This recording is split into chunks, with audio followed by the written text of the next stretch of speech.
Este ejercicio nos dice así. Apartado A.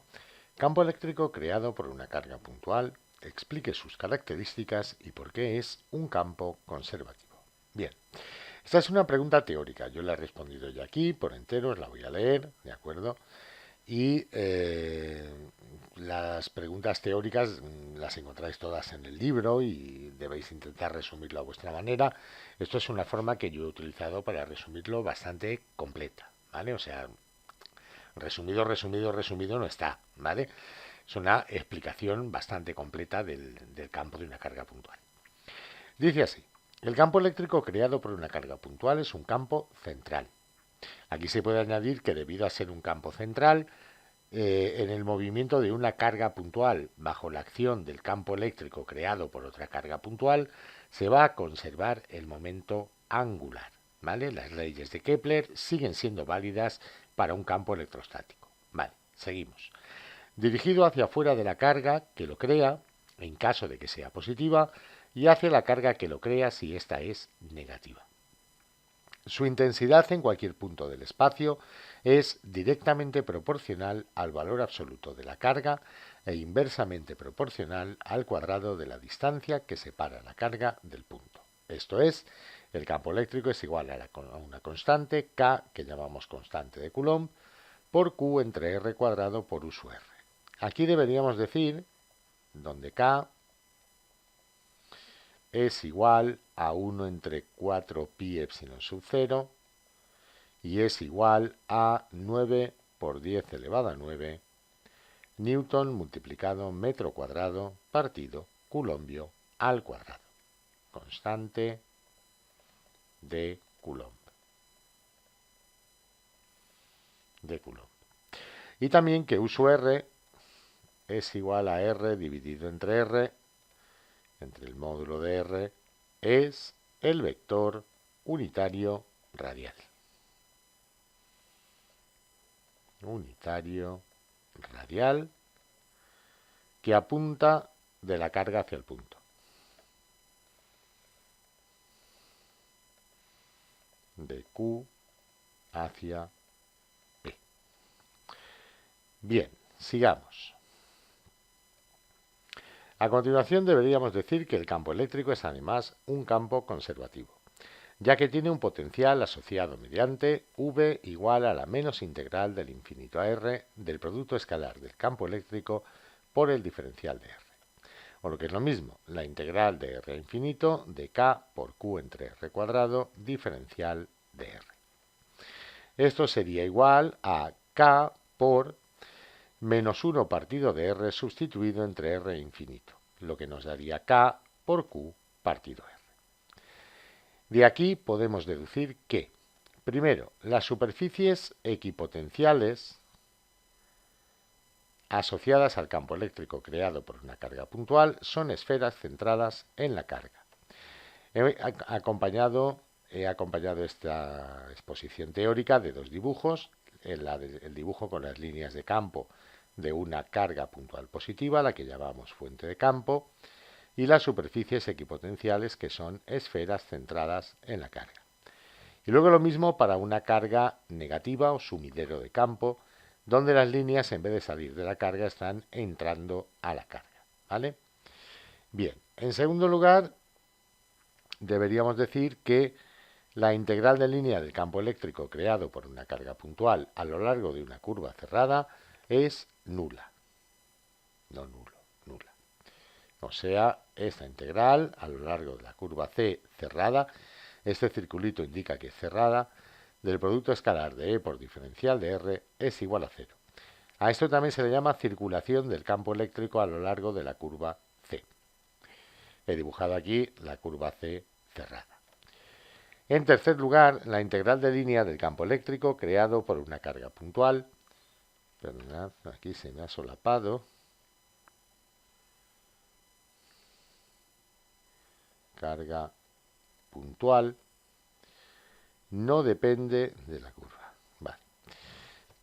Como decía, la integral de línea del campo eléctrico creado por una carga puntual a lo largo de una curva que une dos puntos A y B no depende de la curva, sino solo de los puntos inicial y final. O sea, la integral a lo largo de la curva C1 entre A y B de E por diferencial de R es igual a la integral a lo largo de la curva C2 de E por diferencial de R, y eso es igual al potencial en el punto inicial A menos el potencial en el punto final B.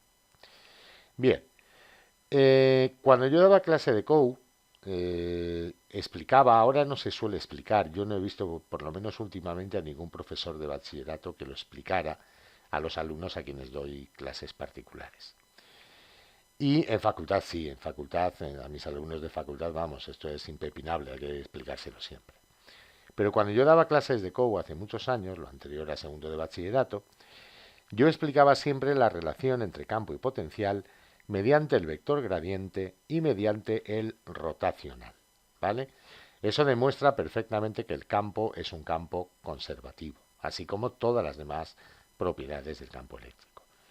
No sé si en los criterios de selectividad eso se sigue admitiendo, el explicarlo por ahí, porque es una forma bastante avanzada. Los alumnos normalmente en segundo de bachillerato, yo creo que no todos, por lo menos a los que yo he dado clase estos últimos años, clases particulares, no, no les han explicado mediante gradiente y rotacional. Si a vosotros en clase os lo han explicado mediante el gradiente rotacional, podríais haber dicho que el campo eléctrico deriva del potencial electrostático a través de un operador que es el operador gradiente. Diríais que V, lo voy a poner por aquí abajo, diríais que E es el menos gradiente de V. También podíais decir que, por tanto, el rotacional del campo eléctrico es cero y que eso implica que el campo eléctrico es conservativo. Pero ya os comento que yo no estoy seguro a estas alturas de que esto lo sigan admitiendo en selectividad, porque no todo el mundo lo ve y no todo el mundo lo explica, ¿vale? Entonces a lo mejor sí lo admiten, pero los profesores de los alumnos a los que yo doy clases particulares han optado por no enseñárselo, ¿vale? Pero vamos, es completamente correcto y válido. Bien, ahora, aunque a lo mejor os suene a chino, ¿vale?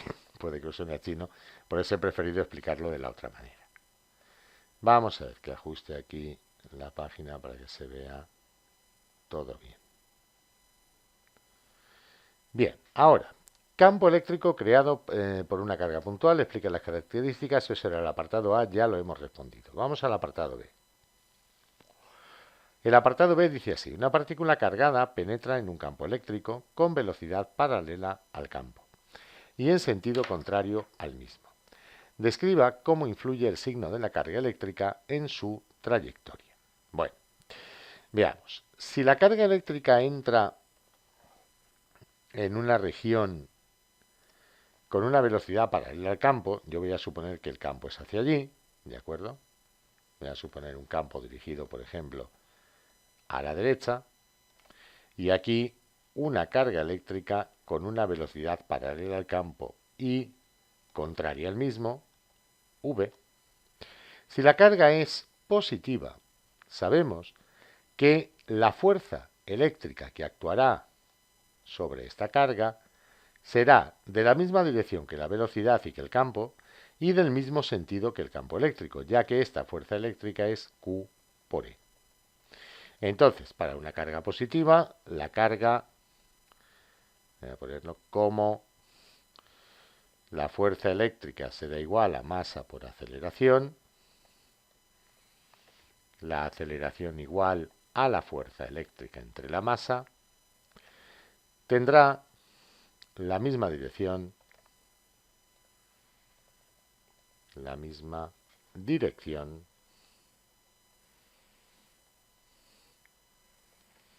pero sentido contrario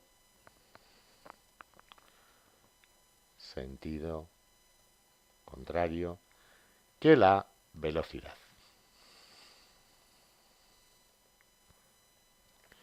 Por lo que la carga frenará hasta detenerse y a continuación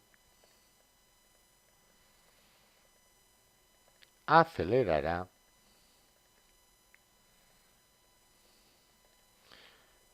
en sentido contrario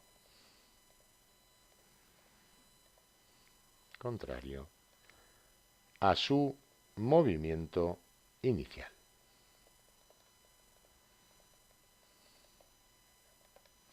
Ahora bien, ¿qué ocurre si la carga es negativa? Si la carga es negativa e inicialmente se estaba moviendo a la izquierda, velocidad inicial, en el seno de este campo eléctrico dirigido a la derecha, entonces la fuerza eléctrica, F, que sigue siendo Q por E, ahora tendrá sentido contrario al campo E, ya que la carga es de signo negativo, le cambia el sentido al campo E. Por tanto, la fuerza y la aceleración tendrán el mismo sentido que la velocidad inicial. Esto es, en este caso, como Q es menor que 0 y la fuerza eléctrica es masa por aceleración, aquí debería haber dicho también como Q es mayor que 0, ¿verdad? Y la fuerza eléctrica es masa por aceleración, la aceleración será igual a la fuerza eléctrica dividido entre la masa. Por tanto, tendrá sentido contrario, tendrá el mismo sentido,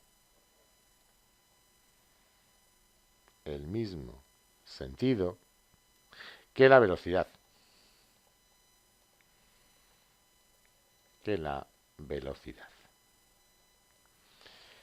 Y la partícula acelerará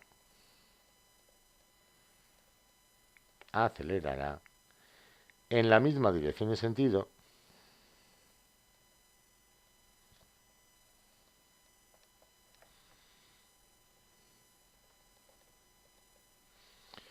de su movimiento inicial.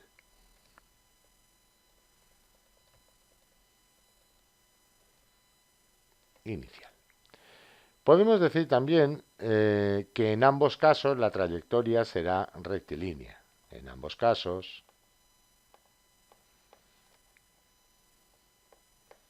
el movimiento será rectilíneo.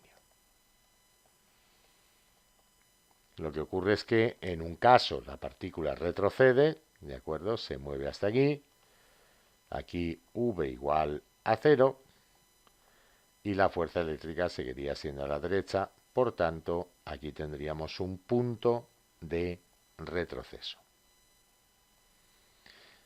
¿Podemos hallar la distancia que va a recorrer hasta que se detiene y retrocede? Sí, vamos a hallarla. Vamos a hallar esa distancia. Voy a poner una página nueva. Bien, la distancia que recorre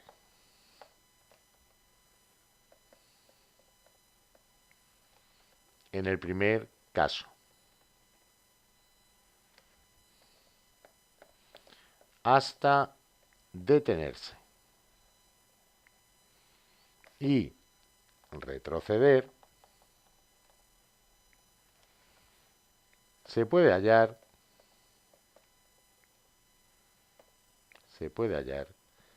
suponiendo el campo uniforme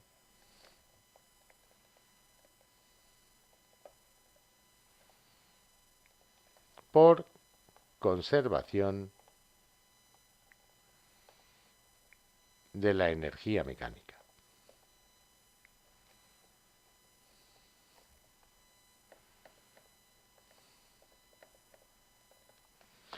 Nosotros sabemos que la variación de la energía potencial más la variación de energía cinética, esto es, la variación de energía mecánica, de una partícula que se mueve en el seno de un campo electrostático es 0.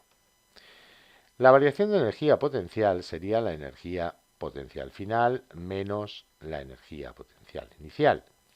La variación de energía cinética sería la energía cinética final menos la energía cinética inicial. Claro, cuando se detenga, la energía cinética final será cero. La variación de potencial la vamos a poder calcular como la carga por el potencial final menos la variación de energía potencial, quería decir, por el potencial final menos el potencial inicial. Esto será igual a la energía cinética inicial. Claro, al ser un campo uniforme sabemos que esta variación de potencial es el campo por la distancia recorrida, ¿vale? Así pues, Q por E en módulo y por D, aquí sería igual a 1/2 de la masa por la velocidad inicial al cuadrado. De ahí podemos despejar la distancia D, sería la masa por la velocidad inicial al cuadrado. Aquí incluso voy a poner módulo de campo, ¿de acuerdo? Módulo del campo.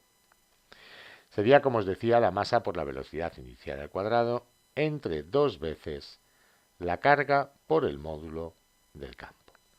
En la carga no hace falta poner valor absoluto porque la carga es positiva, ¿vale? Entonces esta es la distancia que recorrería hasta detenerse.